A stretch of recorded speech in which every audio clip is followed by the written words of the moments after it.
Кім ойлаған мұндай заман болады деп, 30 жыл ойрандады тонады кеп. Кім ойлаған министр мінген Волга жүк тасығыш көлік болып қалады деп. Кім ойлаған көршің сүт сатады деп, су сүт сатып күнәға батады деп. Кім ойлаған мектепте оқушылар бірін-бірі пышақтап атады деп. Кім ойлаған модаға жыртық киеді деп, дәретханаға ақша төлеп сиеді деп.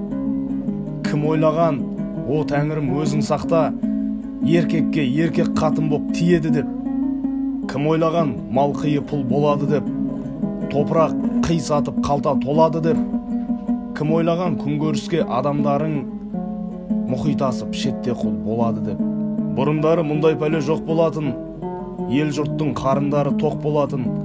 Баспасына машина болмаса да, көңілі тоқ, киімі көк болатын. Не болса да халқымыз аман болсын, жемқор пәле таусылып тәмам болсын.